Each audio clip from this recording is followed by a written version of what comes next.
Antes de você assistir esse vídeo, eu quero te dar um comunicado. Sou o pastor Daniel Batista, da Igreja Cenáculo da Fé para as Nações, e queria fazer um convite especial para você que está nos assistindo. Passa pelo nosso site, horadaverdade.com, site oficial da nossa igreja, onde nós vamos ter um encontro marcado ali todas as quintas-feiras, às 8 da noite, e aos domingos, 7 da noite, nos nossos cultos ao vivo. Nosso ministério com compromisso de transmitir todo o conteúdo desse culto para a edificação do teu coração. Horadaverdade.com, vou ficar muito feliz de te conhecer, de poder estar junto com você, com certeza, num só corpo, numa só fé, num só amor ao nosso Senhor e Salvador Jesus Cristo. Um beijo, um abraço, te vejo lá.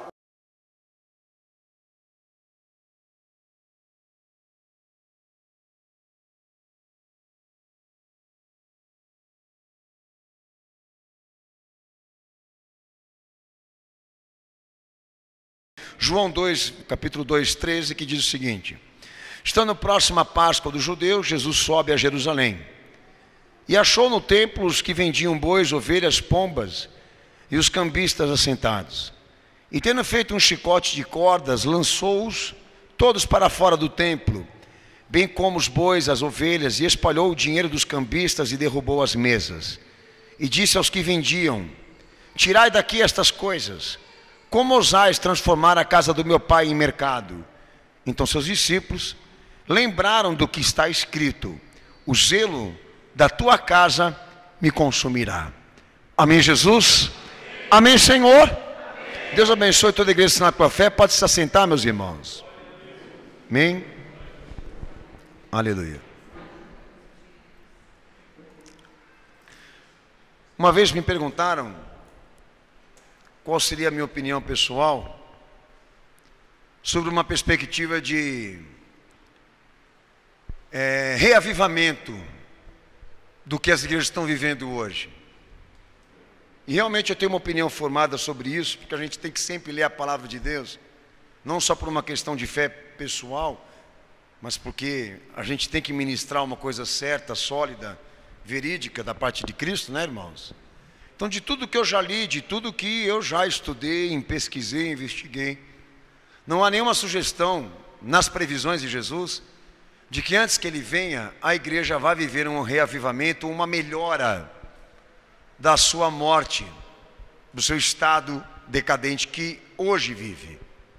Não há nenhuma referência que nos dê essa esperança de que as coisas vão melhorar relativo ao que os homens estão fazendo com a igreja, que é exatamente o texto que nós acabamos de ler aqui, que reflete a iniciativa do próprio Salvador de ir lá comunicar aos homens o que significa igreja, o templo de Deus, e o que eles estavam fazendo com tudo isso a nível de profanação. Então o que vai ser então, pastor, biblicamente, já que o senhor está tocando nesse assunto? Segundo o que o Senhor diz, nós vamos entrar em extinção de tudo que se relativa à fé, tá? A tendência é piorar. E aqueles que queiram servir a Cristo, se segurar, para que esses movimentos, essas perversidades, essas filosofias orientais que estão surgindo e continuando penetrando dentro da igreja, elas não contaminem a nossa fé, o ensinamento de Cristo e o desempenho da caminhada de cada um de vocês com Cristo. É o que eu tenho tentado fazer pessoalmente, naquilo que eu me comprometi com o Senhor. Não permitir que esse modismo, a modernidade, tudo que está acontecendo, impeça a obra que o Senhor tem na minha vida. Eu acho que isso é uma conduta pessoal. Não é calor humano, nem ajuda solidária da igreja que vai resolver os desafios e os problemas que nós estamos enfrentando. Eu acho que é uma questão muito pessoal de cada um de nós. Do ministério também, mas pessoal. Eu já travei cada batalha, cada guerra aqui dentro dessa igreja, que eu sou sincero em dizer para vocês que eu não vi ninguém colaborando comigo naquilo, porque necessitava que eu tomasse uma posição. A responsabilidade é minha, eu tenho que fazer. Eu nunca me coloquei na pretensão de querer exigir isso de alguém, companheirismo, colaboração, coisa parecida. Eu sou pastor da igreja e a minha função é essa, eu tenho que dar a cara para bater e as coisas têm que ser feitas. É assim que acontece. Então, para mim, nós vamos voltar ao que eram os profetas antigamente.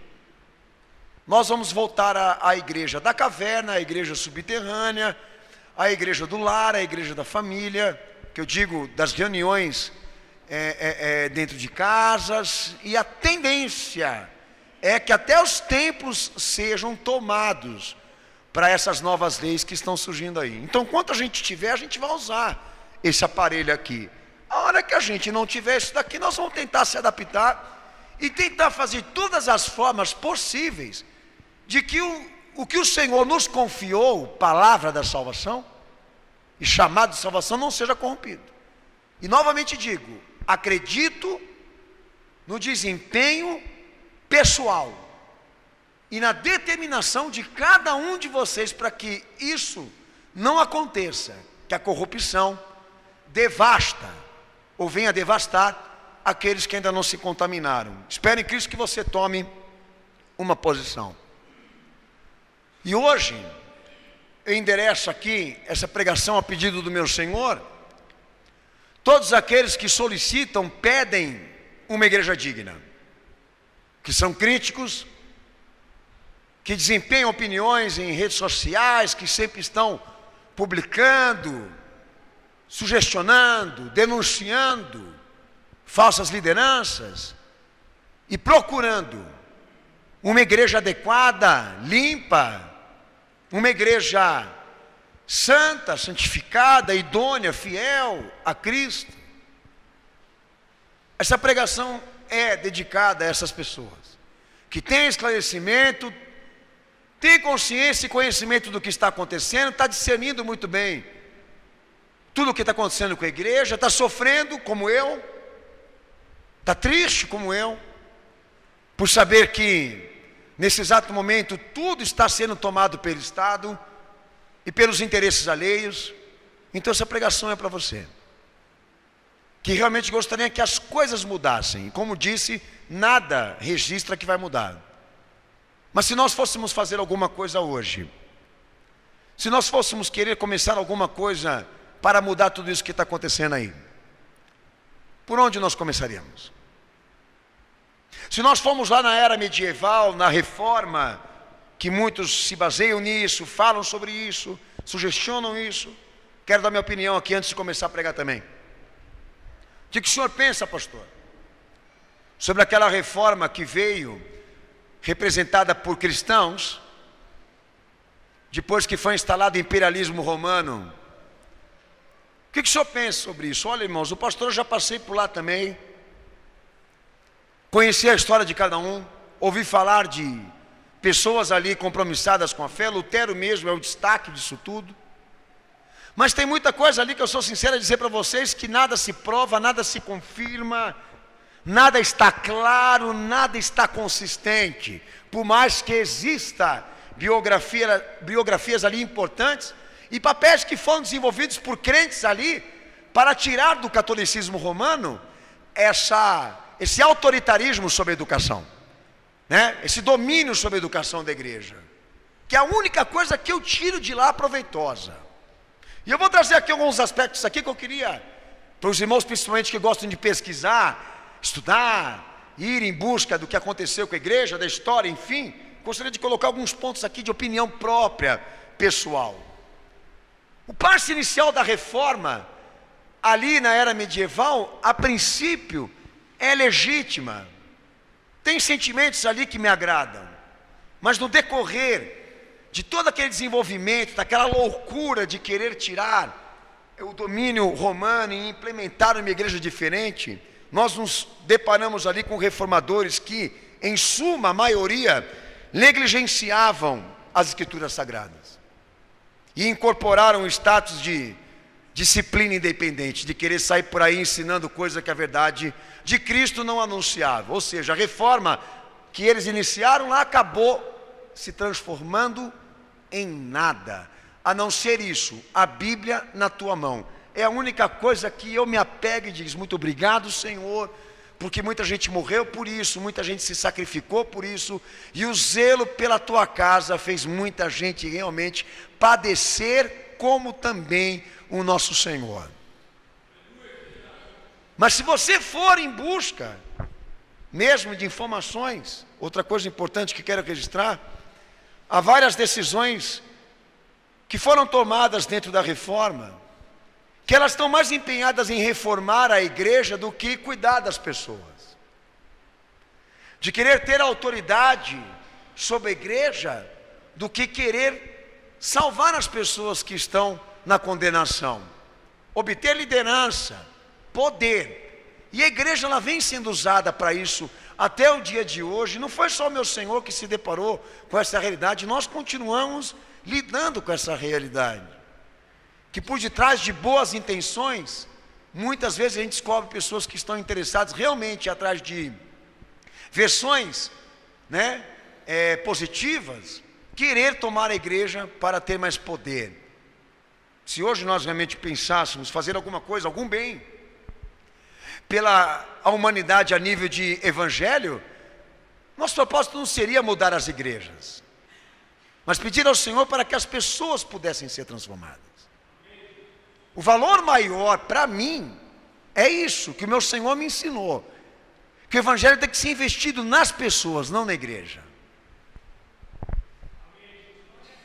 Tanta boa vontade, tanta boa intenção, nesse passo inicial de querer mudar o que o catolicismo corrompeu, mas também se registra várias seitas surgindo e cometendo erros antigos que foram cometidos inclusive pelo povo de Israel, como o dualismo religioso, o esoterismo, a mística, e eles não conseguiram barrar todo esse passo inicial de querer reformar, mudar, transformar, ir em busca de raízes, de procedência, de fundamentos sólidos da fé, acabou não tendo permanência, e as heresias, as mentiras, os erros antigos voltaram. Bom, o que o Senhor sugestiona aqui, pastor? Responsabilidade individual. Sabe uma coisa que eu quero aproveitar para falar aqui? Quando a igreja segue o pastor, a tendência é isso aqui. Quando ela segue o evangelho, quando ela segue Jesus, quando o alimento dela é Cristo, nós temos condições de impedir que esses surgimentos de seitas e heresias sejam amenizadas.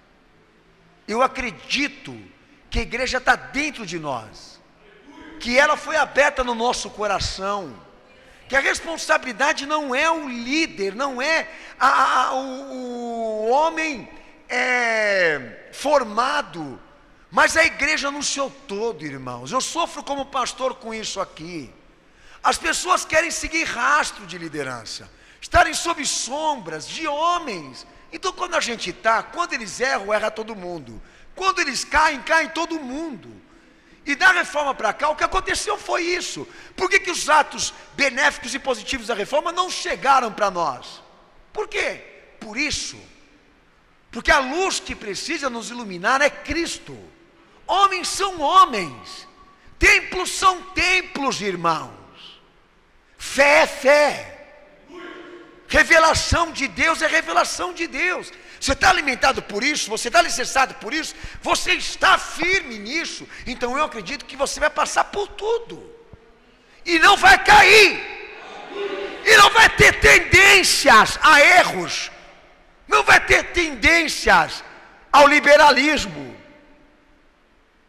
Forme a igreja dentro de você, pelo amor de Deus, e não siga rastros humanos, irmãos, porque se hoje há um sentimento dentro de mim, esse sentimento é esse aqui. E quando a gente vai lá para trás, renascentismo, iluminismo, pensadores, racionalismo, nós nos deparamos diante de uma escola que só queria ficar debatendo dogmas e regras baseados em tradições e em bons costumes. Você não vê gente preocupada com a salvação da alma do cara que não conhece o evangelho, e preocupado exatamente em exortar e disciplinar as pessoas que estão em pecado, mas querer ficar discutindo exatamente, espera lá, se Jesus está literalmente no pão e no cálice que é colocado perante a igreja para cear, que foi um dos conceitos que tem lá no período medieval, do senhor Lutero. Ele começou uma coisa boa lá atrás e de repente pirou, porque ele achava que ele estava comendo literalmente o corpo de Cristo. Já Calvino entendia que Havia uns que Deus destinava para o céu e outros que Deus destinava para o inferno, que é a tal da predestinação, que já deu margem para o universalismo e outras porcarias gnósticas também, anjos, revelações e coisas parecidas, que Jesus perdeu completamente o sentido ou a importância dessa igreja que veio depois. Deus não quer uma escola de debates e de homens inteligentes chegando a acordos doutrinários. A Bíblia é explícita, é clara, é realista. Você lê, você entende, filho. Você está discutindo sobre coisas que não tem nenhuma importância para a igreja agora, nenhuma importância para a salvação das almas agora. Se a mulher tem que vestir saia, se o homem tem que vestir terno e gravata, essas estupidez e burrice que a gente vê a igreja cometendo todos esses anos. E aquilo que eu comecei a falar. Então, no que consiste a reforma medieval? O que é mais importante dela? Que a Bíblia chegou para você e Deus te impôs a condição e o desafio de que você se alimente dela sem terceirizar ensinamento, porque o educador da igreja é Cristo. Quem está nele não cai não, irmão. Não cai. Então, se hoje Deus ele fosse realmente dizer para mim: olha, servo, incentiva, representa esse incentivo de convocar as pessoas para um propósito reformador, de introduzir pessoas bem instruídas para esse propósito de reformação de conceitos, de fé, etc, etc. Se eu tivesse essa instrução, a minha inspiração não seria a era medieval, seria os profetas. Ali está a maior riqueza de dados, de documentos, de história, de falas, de desenvolvimento ministerial possível para nós entendermos o seguinte: se Deus realmente destinasse a igreja hoje para reformar o que está dentro dela, se o propósito realmente fosse esse, tá? E não quero dizer que não é. Não há uma perspectiva, é diferente. A nossa inspiração, a melhor de todas, seriam aqueles que serviram a Cristo e que a Bíblia fala sobre eles. Então a Bíblia continua sendo para mim a referência da minha inspiração. E me desculpe se eu estiver te desacatando pelo que eu estou falando, se estiver soando religiosidade, extremismo aqui, mas eu não encontro outra razão, não encontro outra fonte melhor do que essa. Até pelo meu Senhor há essa indicação, do que a própria palavra de Deus, para nos dizer hoje aqui o que poderíamos fazer para que as coisas melhorassem. Eu queria que a igreja, em nome do Senhor Jesus, e é o primeiro ponto que eu vou tratar, abrisse Jeremias capítulo 25, versículo 4 e versículo 7, já preparasse essa parte. E a primeira coisa que o pastor, eu tenho a dizer para você, meu amigo, que anda requerendo uma igreja fiel, que anda procurando uma igreja adequada, que anda por aí dando sugestões, opiniões críticas a respeito de tudo acontecendo, e eu também, inclusive, o que nós poderíamos fazer, baseado nas Escrituras, e onde deveríamos começar, fazendo alguma coisa pela obra do Senhor. Lê o texto para o pastor, Jeremias 25, capítulo 25, verso 4 ao verso 7, em voz alta para o pastor.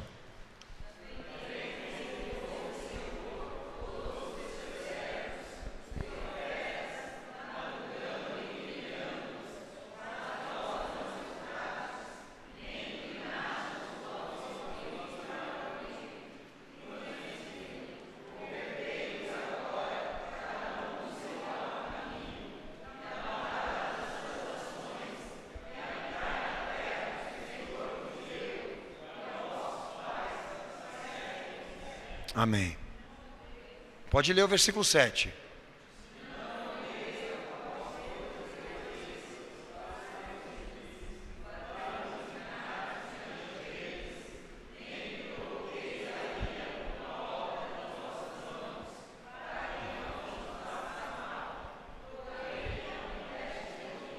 Amém.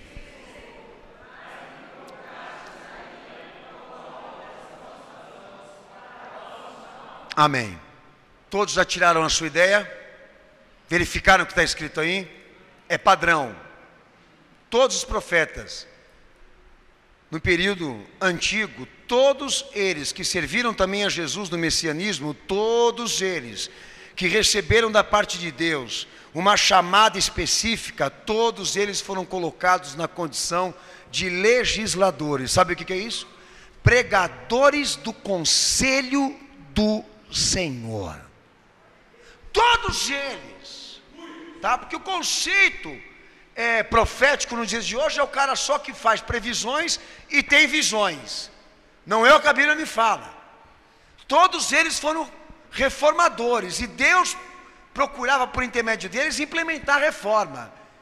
E a priori o ofício principal de todos eles era a norma. Era dizer para o povo que Deus estava direcionando o que é certo e o que é errado, cenáculo. E aí nesse texto de Jeremias você se deparou com o que aí?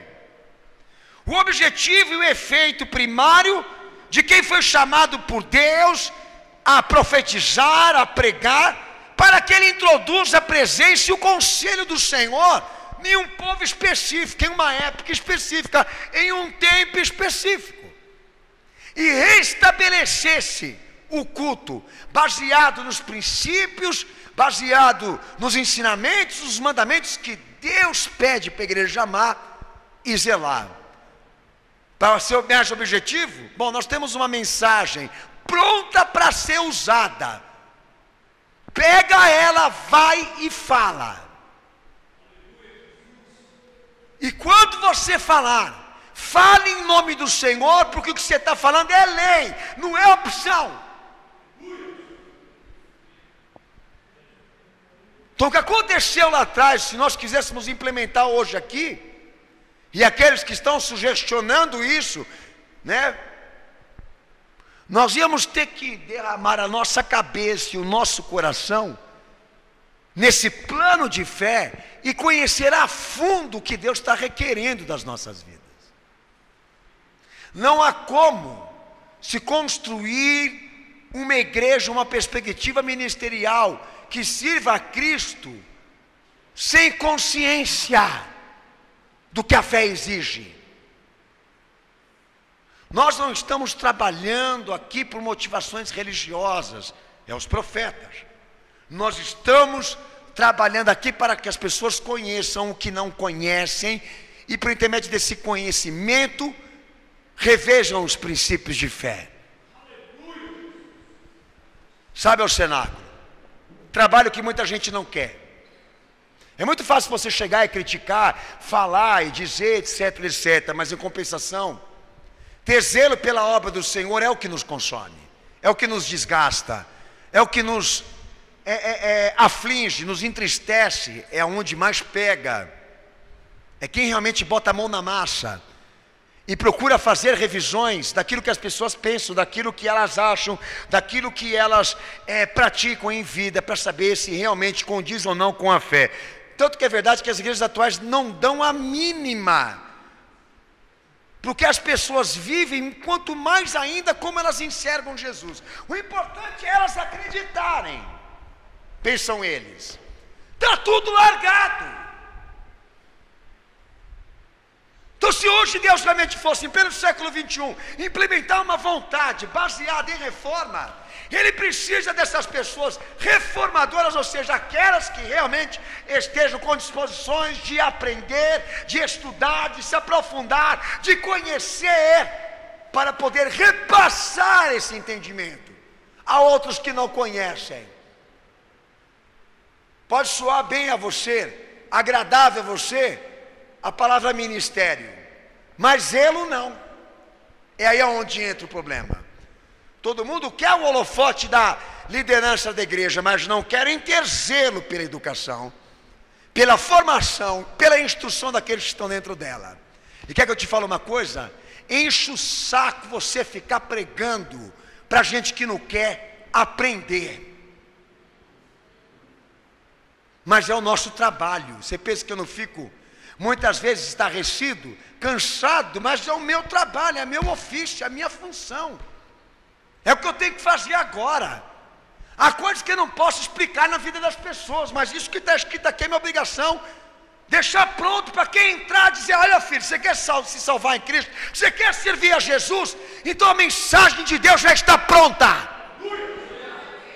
E nós vamos te pregar ela. E se você tiver com disposições de ouvir, de aprender, seja bem-vinda, porque nós vamos te preparar para ser membro da Igreja de Cristo.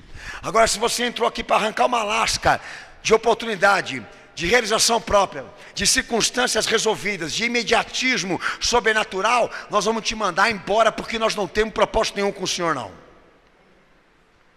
Quer resolver causa econômica e só? Procure um advogado, e um bom contador, um bom economista. Quer saber como você pode se salvar? Em Cristo. Tem igreja para isso. Então esquece a palavra profeta, tá? Há um tempo de caos, há um tempo de perdição, há um tempo de iniquidade, há um tempo de liberalismo sem precedentes. Deus implementa um propósito de trazer à tona uma reforma e manda gente qualificada para tratar sobre isso, para se empenhar nisso. E o que Ele requer dos homens que Ele escolheu? Que eles não mudem a mensagem, que eles preguem como ela é, não alterem. Falem, assim diz o Senhor. Assim diz o Senhor, para quem quiser ouvir e para quem não quer ouvir. E uma coisa interessante, que se constituiu padrão para todos aqueles que vieram depois. Se constituiu padrão aquilo que eles viveram ali antes de Jesus se encarnar. E você vai ver isso no movimento apostólico, você vai ver isso dentro da igreja primitiva, a mesma luta, o mesmo zelo, a mesma vontade, a mesma disposição, o mesmo embate, a mesma guerra, de que a base, de que os princípios primordiais, fundamentais da fé não fossem substituídos por contos, por ideias, por coisas paralelas, meu irmão. Nós queremos mudar a igreja do Senhor com o quê? Com crítica pessoal? Vamos usar a palavra de Deus, minha gente. Vamos colocar a Bíblia na nossa opinião, referência no nosso pensamento, pelo amor de Deus. Falar que um pastor é bandido é fácil, mas basear o que ele erra na Bíblia, isso é trabalho e tempo que você gasta. Não adianta você chegar lá e falar: o cara é safado, sem vergonha. Na Constituição isso aí é perjúrio, é defamação pessoal.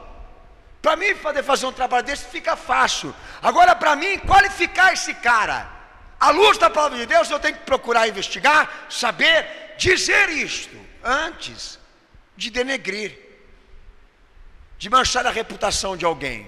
Porque a nossa preocupação, o que é? É com os erros cometidos contra a fé. Não é saber a história daquela pessoa, mas saber o que ela anda fazendo com a igreja, que é o zelo do meu Senhor, no texto que você leu comigo. Amém ou não? Amém. O que você tem feito para que isso realmente seja estabelecido nos nossos dias? Nada? Jeremias 37, verso 29 ao verso 30.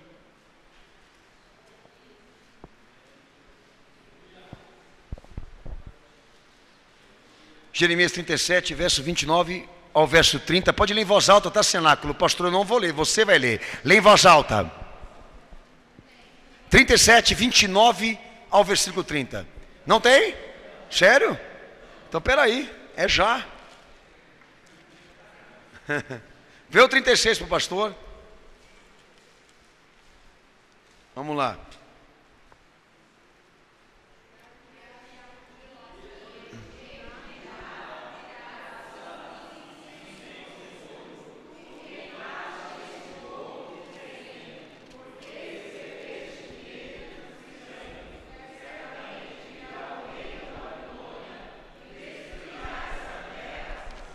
Isso aí.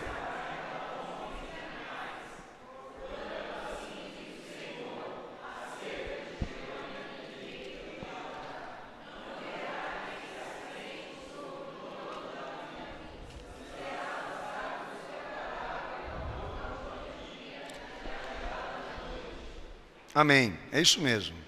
Amém. Então o que você vê aí no texto de Jeremias 36, a igreja me perdoe, versículo 29 ao versículo 30. No caso desse homem principalmente, todos os profetas, inclusive ele, preparados espiritualmente, biblicamente, para dar sentido aos acontecimentos, significância à situação histórica desse povo, discernir os acontecimentos que iam tomar lugar. Ou seja, qual era o papel de um reformador naquela época? Que tudo aquilo que estava acontecendo relativo à vida das pessoas, que incluía também a obra do Senhor, precisava ser fundamentado na palavra do Senhor, na palavra de Deus. Todos estes homens compromissados com a chamada divina, eles deixavam claro para aquelas pessoas que Deus ele tinha domínio sobre a história dos homens e que mediante o que eles fizessem, que eles fossem, Deus iria julgá-los.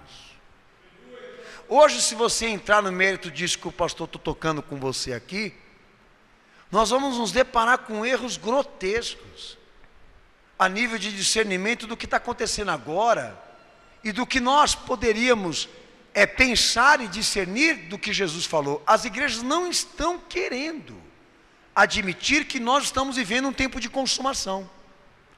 As igrejas não estão admitindo hoje, perante o público que ela acolhe, de que nós estamos perante um sistema completamente designado e direcionado para eleger o anticristo como presidente ou como rei mundial. As igrejas não estão denominando, discriminando as instituições, os governos, os nomes que estão aí publicados, que estão em torno dessas novas tecnologias, novas leis, novas regras, essas subversões ideológicas que são os ensinamentos pervertidos, sistemáticos para corromper a sociedade, para envenenar a sociedade. Tudo isso que nós temos dito aqui para vocês, de púlpito inclusive. As igrejas não estão querendo tratar disso, falar sobre os acontecimentos finais e a corrupção financiada em que estamos diante dela hoje.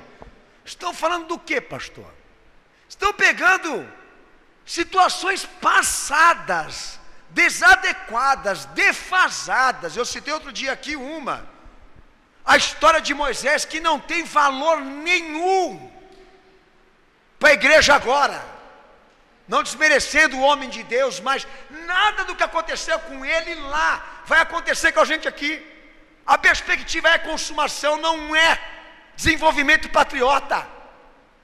Mas as igrejas, elas insistem, elas pegam lá, fazem a sua analogia, pegam os acontecimentos sobrenaturais dali e trazem para cá, sugestionando as pessoas que nós vamos ter um tempo de paz, um tempo de segurança, um tempo de milagre, um tempo disso, um tempo daquilo, e envenenam as pessoas com essa visão distorcida de que o mundo vai dar certo, de que nós vamos ter uma terceira geração instituída, uma nova era de acontecimentos, que a igreja vai ser prosperada, que ela vai ser abençoada. E a versão e a mensagem é outra. Do próprio Salvador. Estou mandando alguém aí com a mensagem do Senhor. Pá! Põe o cara lá no elo da experiência, da fé daquelas pessoas. Vão chegar para ele e vão dizer para ele: o quê? O que será no amanhã? Quais são os acontecimentos futuros? O que Jesus fala sobre o futuro? O que ele fala sobre outra geração? Quais são as explicações, pastor? Nós vamos sentar com essa pessoa e vamos estarrecê-la, porque ela vai ouvir um monte de coisa que ela não escuta por aí. Sim ou não? Se nós tivéssemos realmente ajudar esses homens que estão lá fora, essas pessoas que estão em decadência espiritual, nós deveríamos fazer elas olharem em direção para onde Jesus está olhando agora, para a instituição de uma pátria celestial, para arrebatamento da igreja, para o fim do ministério evangelístico e das missões da igreja fiel, a consumação do evangelho. E as pessoas não estariam aqui nesse momento ouvindo sobre paz e segurança na terra, como fizeram lá atrás. Sabe, nós estamos querendo realmente uma mudança na igreja atual. Nós queremos ver as coisas mudarem. Mas se nós não lutarmos pela formação educacional desse povo, e não fazemos essa gente conhecer Bíblia,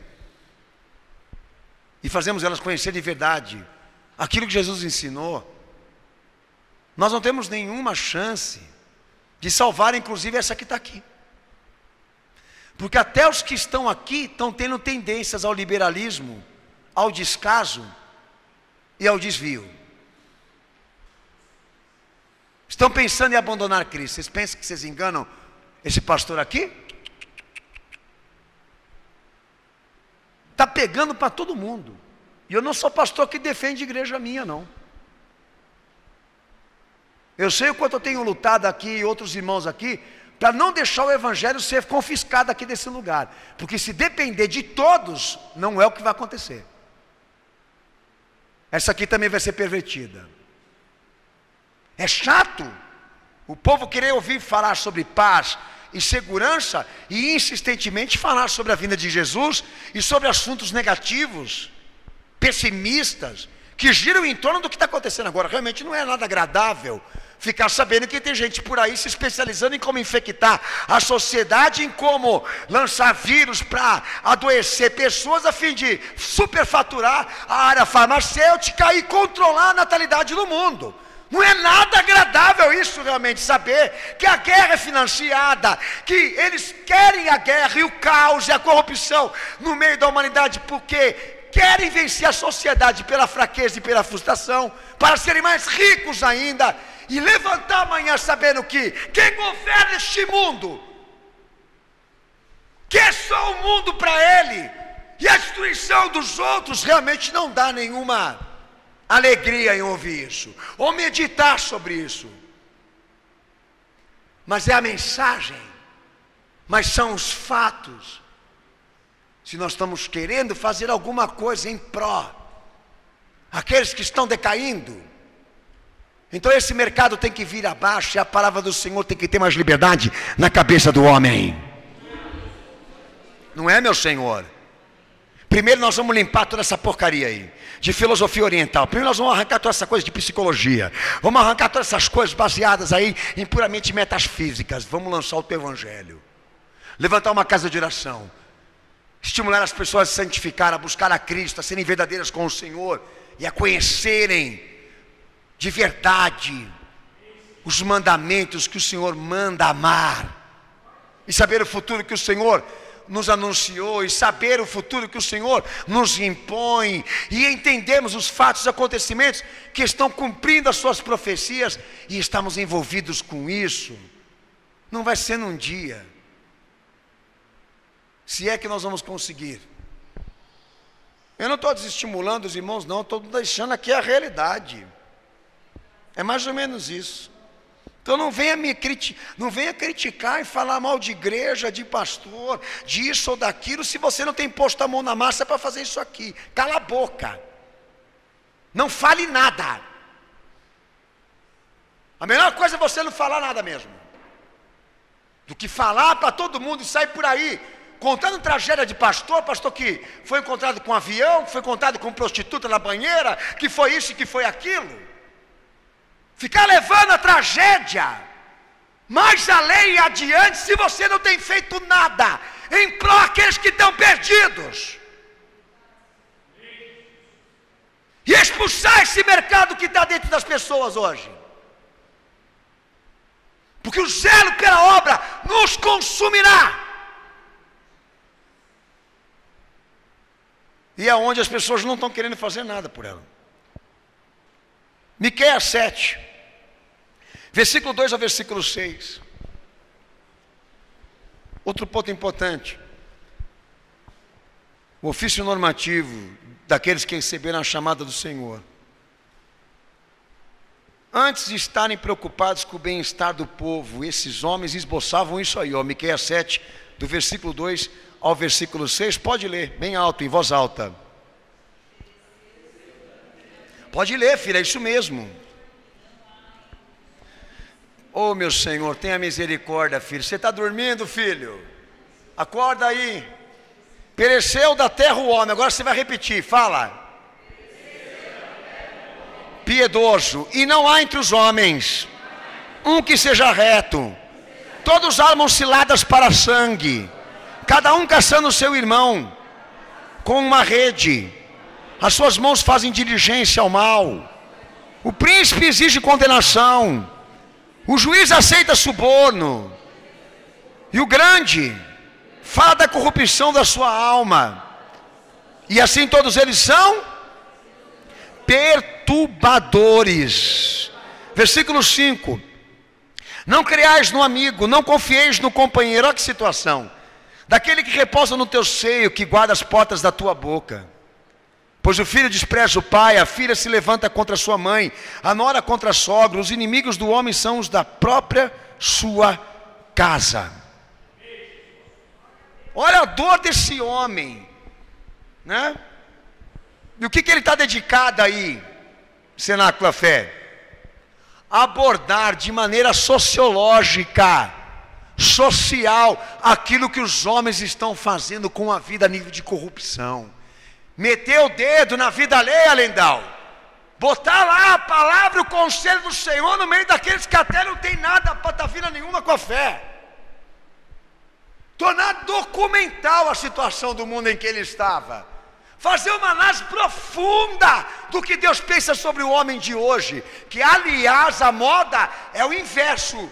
Agora, o que mais está na moda é diferente. Você não pode ter uma crítica, você não pode ter um embasamento bíblico do que o mundo está vivendo, do que as pessoas estão fazendo, a nível de moral, a nível de questão também social, honestidade, né? Justiça, igualdade.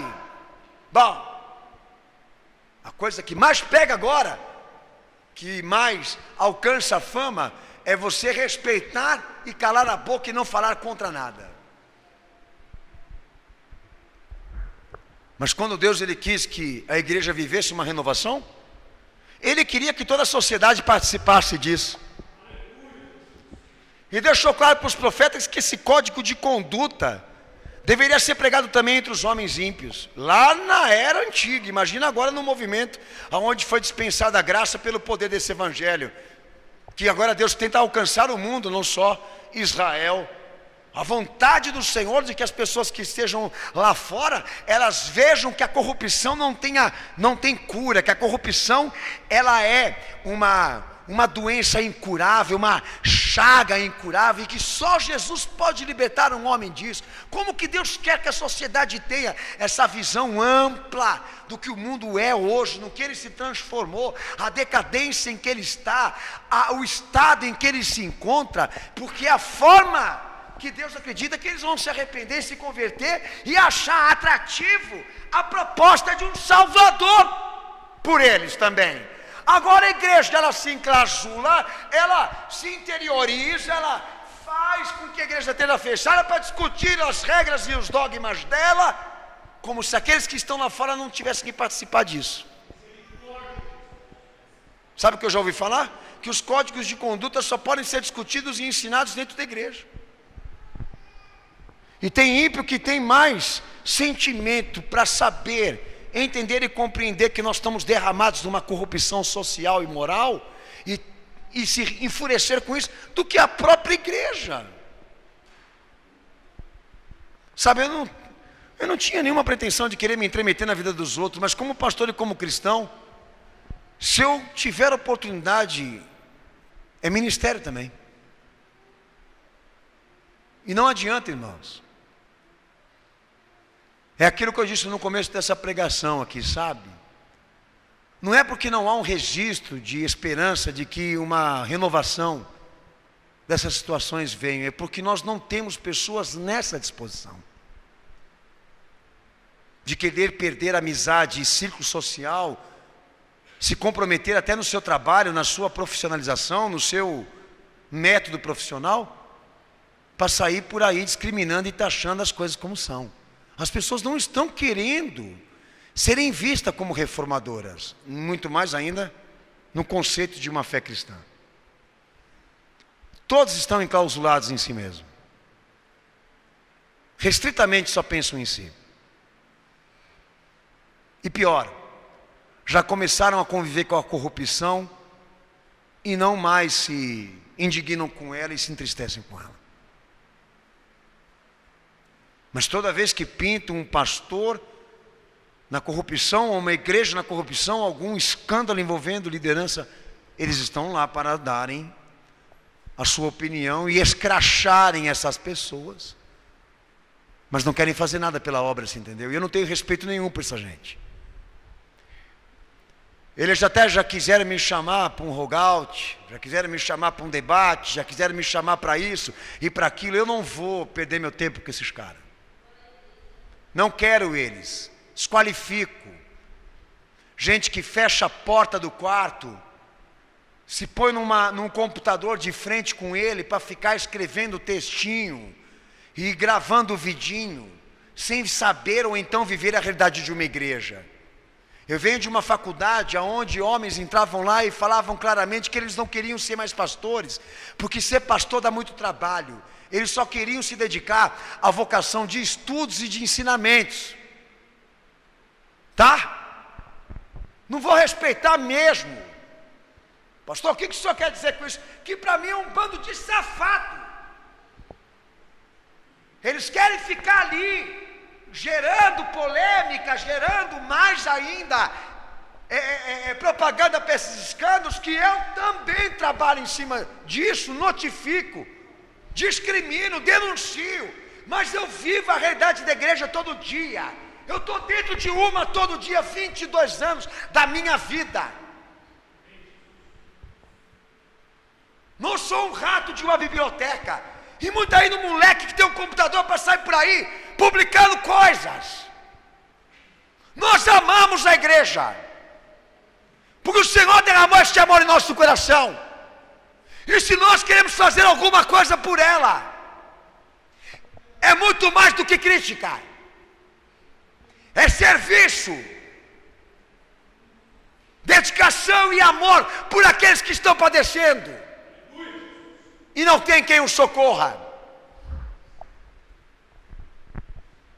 Porque se você olhar e ter uma opinião sobre tudo baseada na Bíblia é uma coisa, você entrar lá no meio para arrancar os caras de lá, a base da porrada, da chicotada, do investimento da força e da autoridade do Senhor. Só o meu Senhor mesmo para dar cara para bater desse jeito, porque a maioria se acovardou. Fazem protesto para defender gay, fazem protesto para defender macho, fazem protesto para defender idealismo partidário. A placa da igreja dele, o apóstolo dele. Mas quero ver gente que zele, que ame, que está disposto a sacrificar pelas pessoas que estão indo ceifadas pelo diabo. Então a melhor coisa é não falar, né, pastor? A melhor coisa é não falar, é ficar quieto. Não é dizer nada. Daniel 5, 23 ao 31. Se você realmente não estiver fazendo o serviço completo, você vai entrar lá. Hoje tem um encontro ecumênico, tá o Papa, tá todo mundo lá.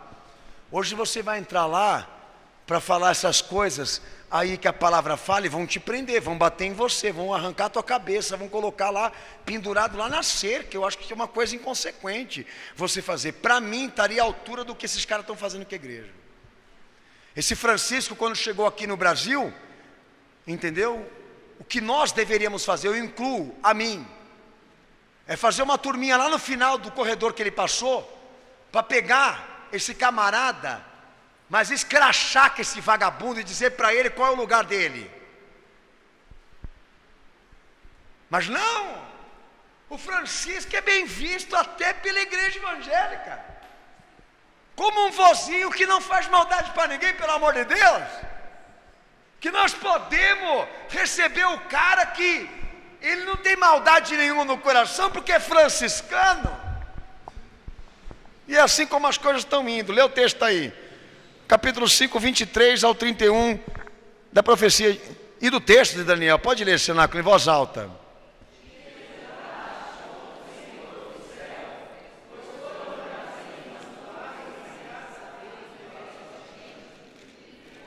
Isso.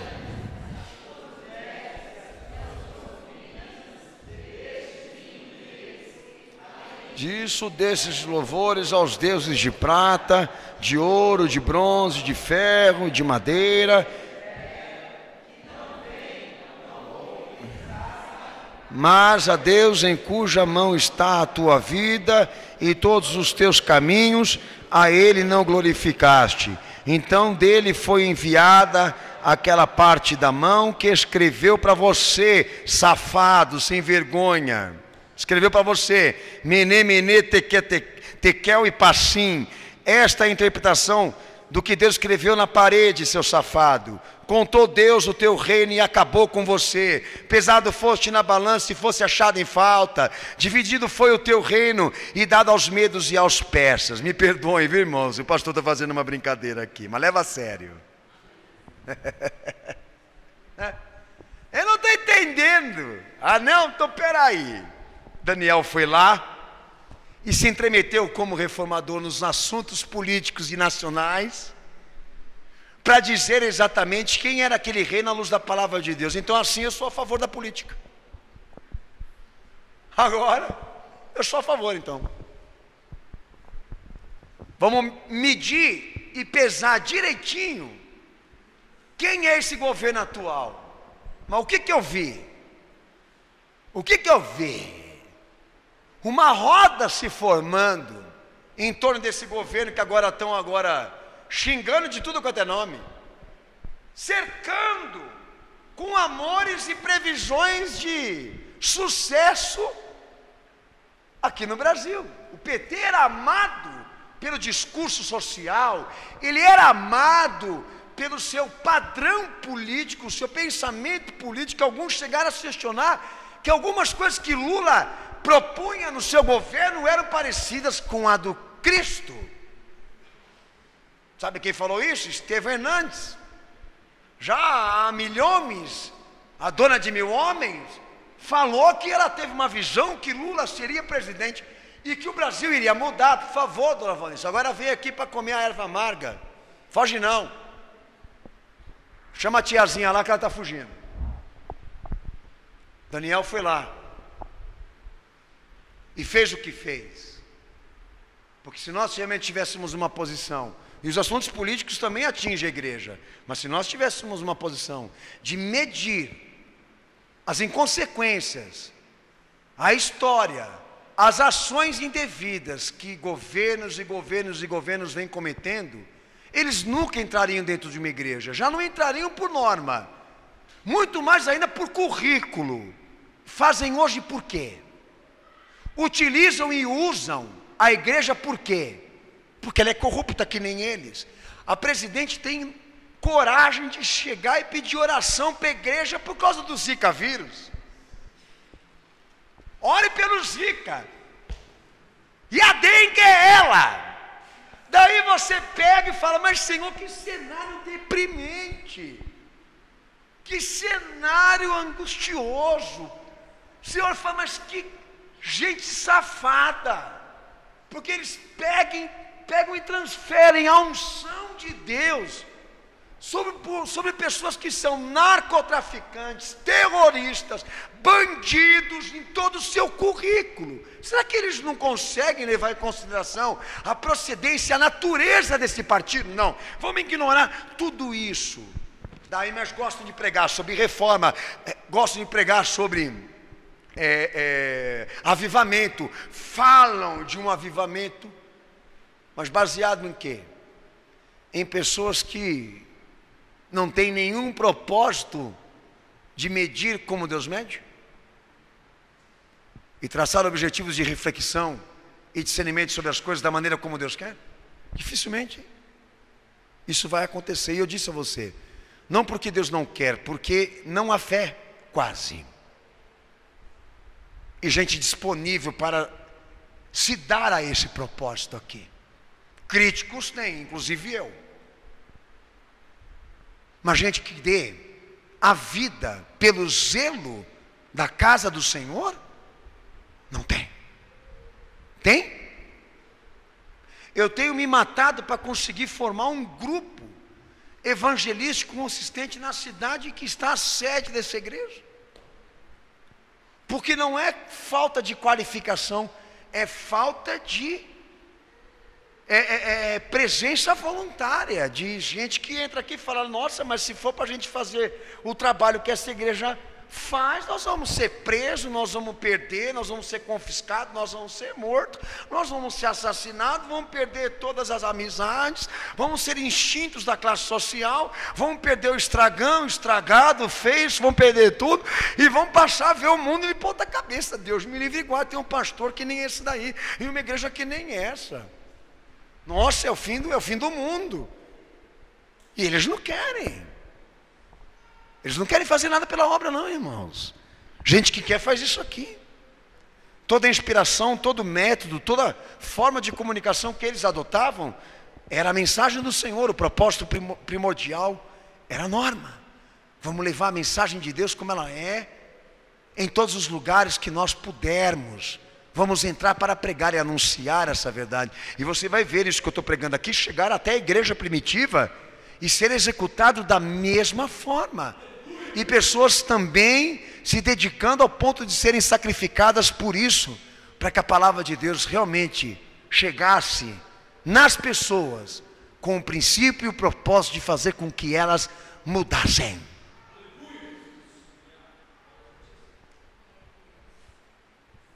Mas é que nem a família. Mas se eu oro aqui, chego aqui, peço para Deus fazer uma obra na minha família, no meu casamento, mas eu não quero mudar, que mudança que eu vou receber? Se eu não estou disposto a disciplinar os meus filhos, porque os meus lá em casa, eles batem a mão na orelha e falam assim, pai, você está cansando demais, você está falando muito. Os filhos atuais são assim hoje. Eu tenho vontade de pegar e jogar pela janela. Eu peço ao Senhor graça e misericórdia, porque a vontade que dá é essa. Porque a lei que impera aqui é essa, a lei do individualismo. Mas o que eu posso fazer? Olha, Senhor, está muito difícil ser pai. Quem mandou ter filho? Eu escuto lá do céu. Está muito difícil ser mãe. Quem mandou ter filho? Sabe, a gente fala e não adianta nada, mas fala mesmo assim. Eles não gostam que a gente critique, que a gente proíba, mas proíbe e critica mesmo assim. Porque se você cair na moda, amanhã teus filhos vão estar te orientando você. Pai não bebe, pai não fuma, pai não faça isso, não faça aquilo, você vai ficar pior do que eles. Muda, Senhor, a minha casa. Vai trabalhar, rapaz? Que papo que é esse, Senhor, muda a minha casa? Vai trabalhar na obra, vai pôr a semente lá na terra, vai semear o que Deus tem te ensinado aqui. É duro, é difícil, é trabalhoso, o preço é caro. Mas Deus abençoa quando a igreja exerce o seu ofício aonde vive, aonde está. E não importa o que vão pensar, o que vão dizer, o que vão falar. Lá em Isaías capítulo 6, versículo 5. Isaías 6,5. Agora eu coloco diante dos irmãos aqui o que seria a autenticação de um reformador no que diz respeito à sua vida pessoal, né? Quem eram eles e o que eles gostavam, o que eles faziam. É isso. Lê o texto de Isaías aí, irmãos. Pode ler.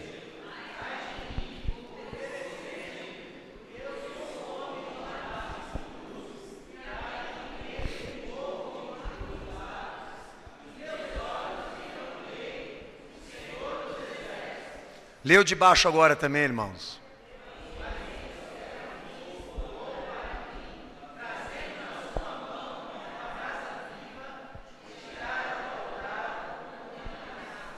E se você continuar lendo esses versículos, você vai chegar na conclusão de que antes que esse homem fosse enviado, Deus se preocupou em santificá-lo.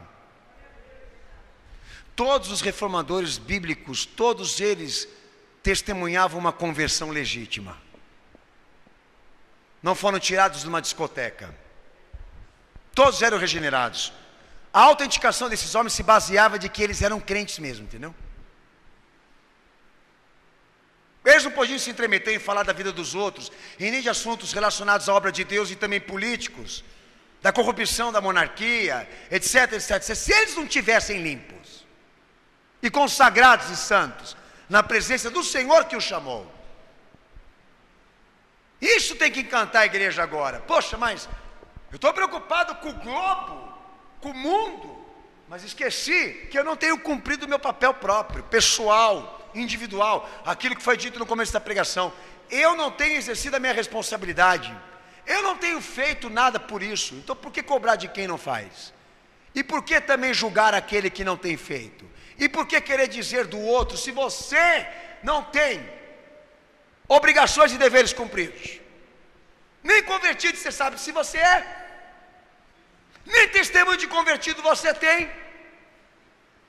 Por que agora querer reivindicar uma reforma e querer que a liderança da igreja mude, que todo mundo se converta, acreditar que isso aconteça, se você, além de não fazer nada por isso, nem tem convicções do que a Bíblia te ensina, nem certeza do que a Bíblia afirma?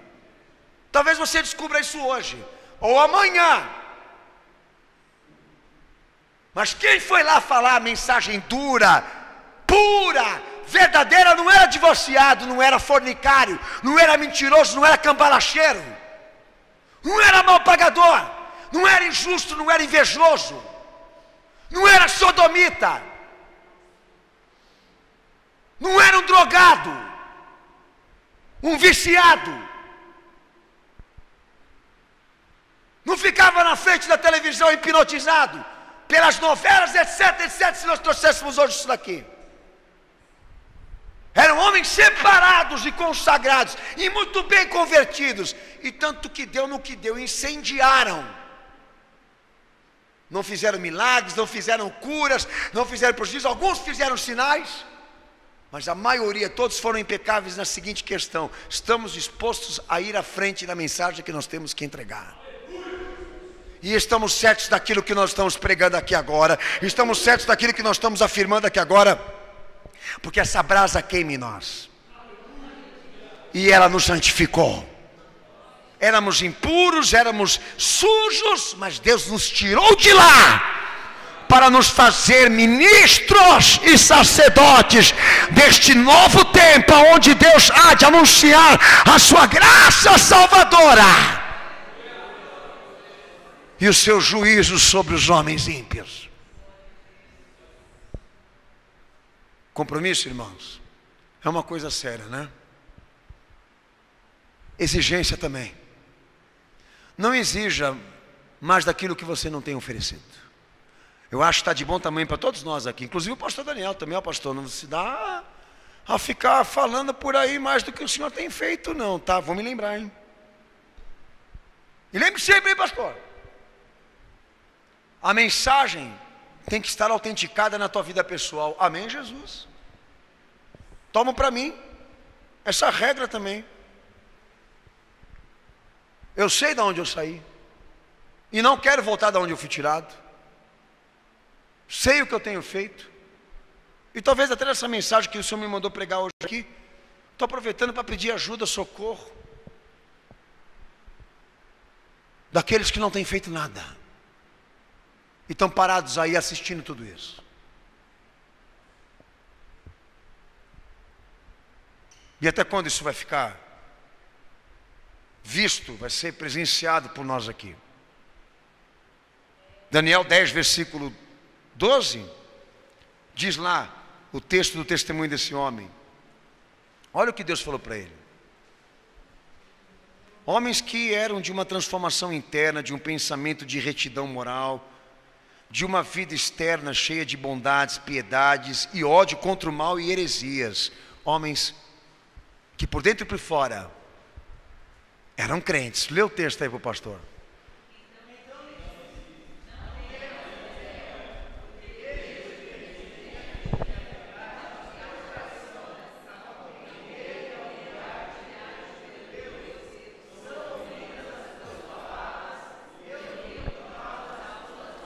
Aleluia, Senhor Jesus. O homem, aí nesse texto, ele serviu o Senhor de coração. Seus pensamentos e suas atitudes eram retas, puras, justas, piedosas, irrepreensíveis na presença do Senhor, e Deus se agradava do que eles eram. Homens que iam para uma reforma, mas que eram reformados. Eu pergunto até aqui para você: como poderíamos começar um propósito pessoal ou dentro da igreja para que as coisas mudassem, se nós não temos disposições de aprender e ser ensinado, e disciplinado, e de desejar uma vida consagrada diante do Senhor? Eu ia tentar procurar e não ia encontrar. Dentro da igreja, por exemplo, 90% dos casais estão divorciados e recasados. Só com a questão matrimonial já ia ficar um monte fora aí.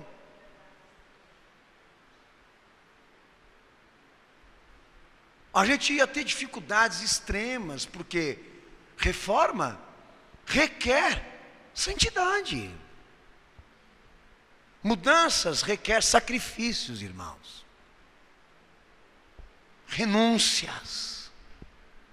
Transformações até internas, ao ponto de Deus se agradar. Orações verdadeiras, consagrações voltadas para o plano e para a vontade de Deus, não para a nossa. Coisas e coisas que a gente não viu acontecer talvez na nossa vida. E se Deus fosse ter uma iniciativa com a gente para alguma coisa referente a isso que está sendo pregado hoje aqui, nós íamos ficar reprovados nessa prova.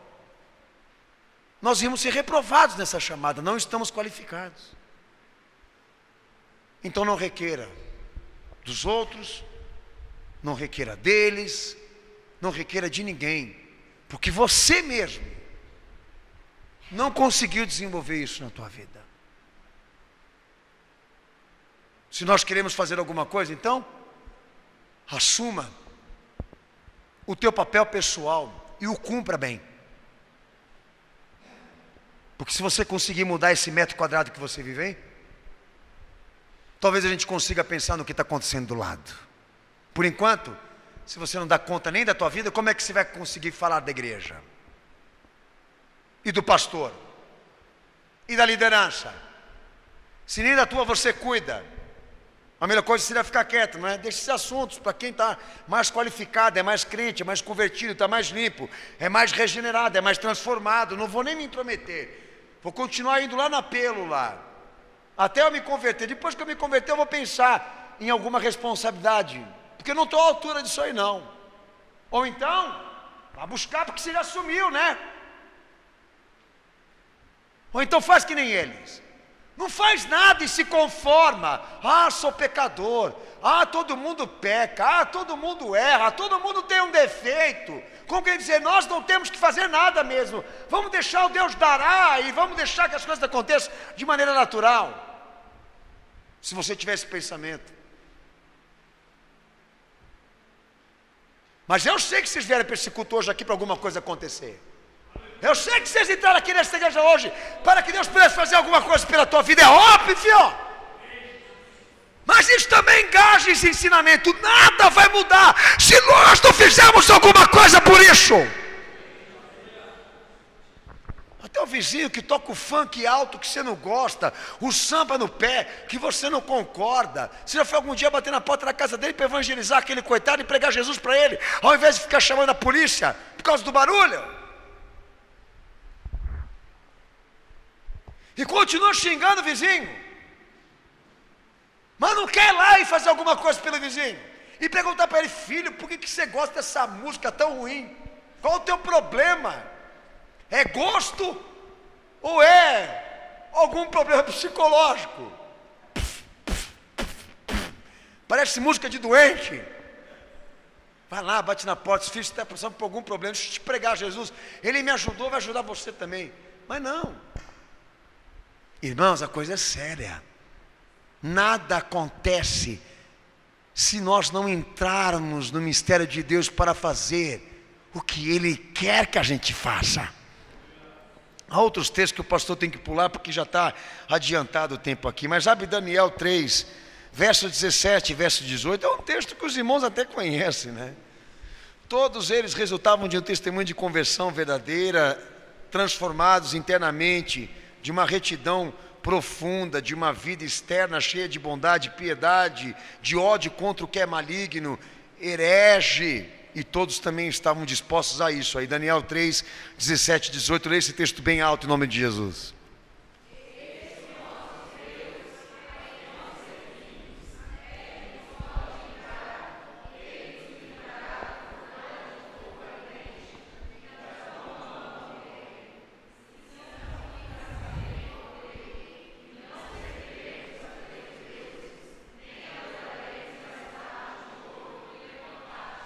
Você encontra gente assim hoje? Que está disposta a cumprir a vontade de Deus inteiramente no que foi ensinado, ainda que o seu fim seja o sofrimento e a morte. Pessoas que nunca venderiam a sua alma para obter soluções, ou então vantagens, que pelo que Deus quer, pelo que Deus ensina, pelo que Deus fala, seria disposto a ser jogado dentro de uma fornalha, com fogo aceso 3 vezes mais, porque não se dobraram, não se corromperam, não se venderam, etc, etc, etc, etc.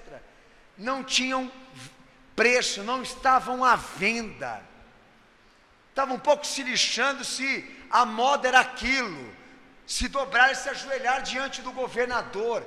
Eles serviam ao Deus vivo, e por Ele nós estamos dispostos a morrer. E se o Senhor está pensando que essa lei de morte aí vai nos dar medo, vai fazer a gente voltar atrás, só pode esquecer, nós vamos morrer. Se Deus quiser livrar a gente, vai livrar. Se Ele quiser que a gente vá embora, nós vamos embora. Mas nós não vamos negar o nosso princípio de fé, a nossa crença no Deus de Israel. Você se depara e encontra pessoas dessa dimensão, cuja preocupação é o zelo da vontade do Senhor, e por isso seriam derramadas hoje, ao ponto de perder família, ao ponto de perder casamento, ao ponto de perder direitos. Está disposto a morrer pelo Deus que adora, pelo Deus que é crente. Eu não vejo, irmão, o que eu vejo? Eu vejo gente pedindo para mim ceder aqui em cima aqui e parar de ficar tornando estreita essa fé e ficar fazendo apelos ao amor profundo por Cristo, porque as pessoas estão se relativizando, elas estão se vendendo pelos interesses, e a igreja só é um lugar de passeio para elas. Já o meu Senhor não entrou lá para reivindicar a casa de oração, investiu força para derrubar aquele mercado que estava lá, e deu a vida por aquilo, e por aquilo morreu também.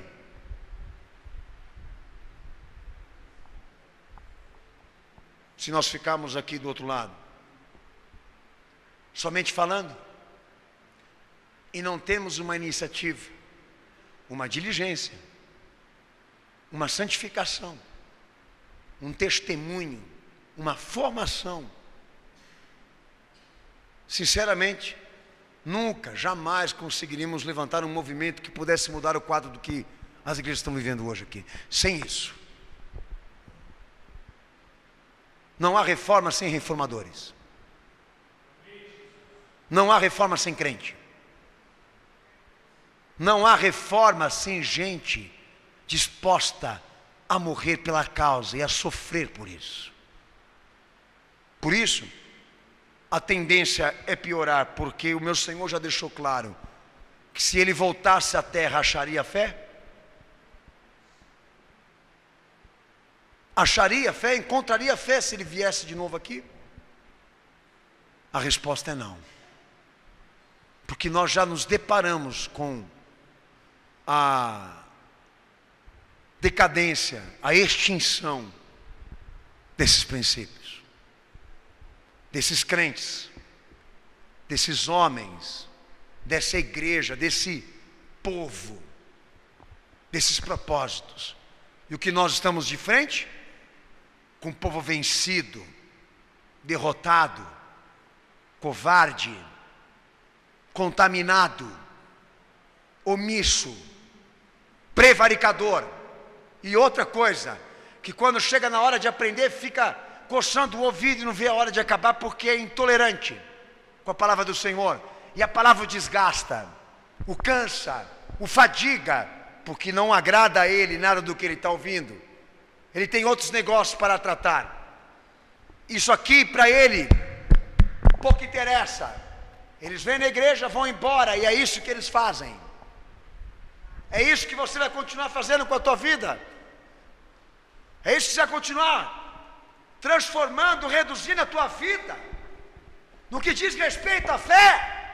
Vai permitir ver o tempo passar, a hora passar, e ficar sonhando, pensando em coisas que não vão se realizar? E o que é para fazer? O que é para cumprir agora? Quem vai fazer no teu lugar? A quem irá por ele? Quem há de ir por ele? Aqueles diziam: eis-me aqui, Senhor. E você tem dito quem? Nós não vamos levantar propósitos aqui, nesta igreja, para arrecadar sucesso para ninguém, minha gente. Pastor Daniel, eu sou um cabeça dura, eu sou insistente, eu acho que o povo aqui já me conhece bem. Eu não vou me render a esses apelos populares, nem que a minha igreja tenha que esvaziar. Pouco me interessa, não vou vender meus princípios e o meu ministério, porque o povo agora só está querendo falar e discutir sobre antropologia e filosofia. Essa casa foi arrecadada no sangue de Cristo, e o Salvador dela só quer saber uma coisa: o que vai ser no próximo culto, e quem você vai trazer para se salvar, quem você vai ajudar, quem você vai colaborar, qual será a alma que você vai adotar, aquele que você vai socorrer. Porque o nosso investimento não está no templo. Nós não estamos em busca de autoridade sobre pessoas. Nós não queremos ficar discutindo sobre usos e costumes. E não baseamos a nossa fé em visões angelicais, mas em ações, em serviço. Por esta mensagem que o diabo já faz desaparecer em muitos corações e transformar sacerdotes, reformadores e ministros em escândalos. Nós estamos cansados disso, não estamos? Vamos fazer alguma coisa.